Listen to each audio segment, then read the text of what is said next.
combat and combos in a big way and in a new way. For me personally, this was where the game like really starts to open up to the possibilities. Yeah. So we've set up a training dummy, and this is kind of an activity where you're supposed to execute according to kind of the iconography on the top. Now, what we see on the top is the Accio spell, followed by 4 what we just kind of lovingly refer to as basic shots. There are certain spells what the wizards kind of like use, just kind of fling. Andrew's using one now. And you trigger that by tapping R2 on your controller. So you can see in the corner R2. So if you tap R2, that throws out a basic shot. But that R2 is also your gateway to all of the spells that you might slot. So if you hold R2 instead, you can see how the diamond expands. And if we let go, you see how it contracts. Yeah. And so if you hold it again, it expands.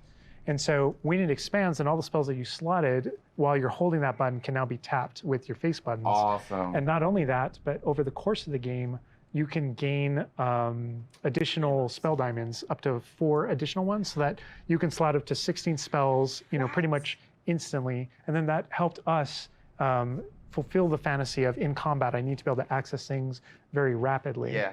And so you learn over the course of these events, how to juggle not just the spell casting, but also it reinforces an understanding of another feature of the wheel, which is their cooldowns. So as you're casting spells, just to make sure that you're not just kind of like repeatedly using one thing over and over and over again, you can see cooldowns on the spells that he's using on the wheel. And then as you progress through the game, there are different things that can affect things, like cooldowns through your talents, different things that allow you to kind of like juggle and adjust and update those things. And so if you hold down R2 and you tap the D-pad, it will switch between your other diamonds if you've unlocked them, and that's how you access all those. Oh man, it looks like we're about to get some action over here. Yeah. So this is a great way to kind of learn how to pull things together, So you pull those combos right together. Here. Yeah.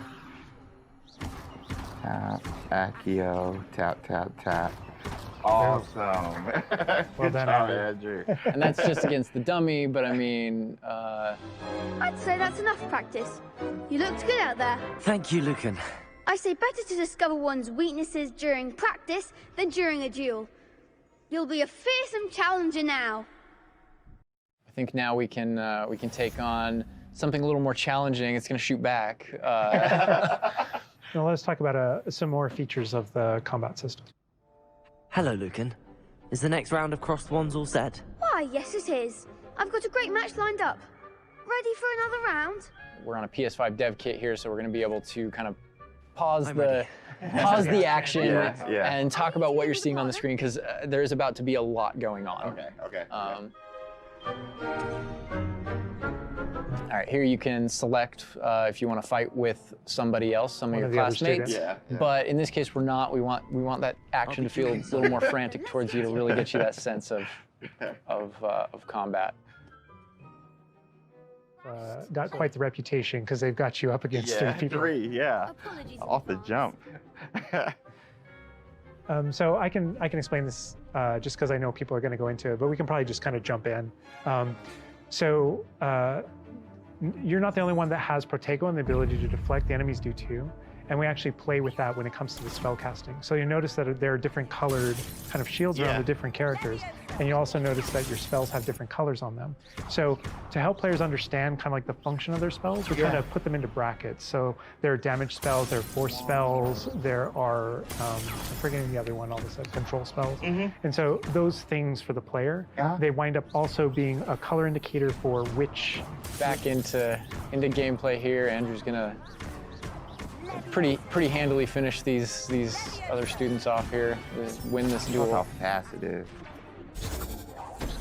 It's like a dance. Yeah, we really felt like in the movies, there's almost like a, it's kind of like there's this element of kind of like fencing from a very great distance. That's such a good call. And there are a lot of things that we had to do with our controls and combat system in order to kind of capitalize on that idea that's pretty unique to the Wizarding world. Understandable. Yes. Well, perhaps you should try that next time.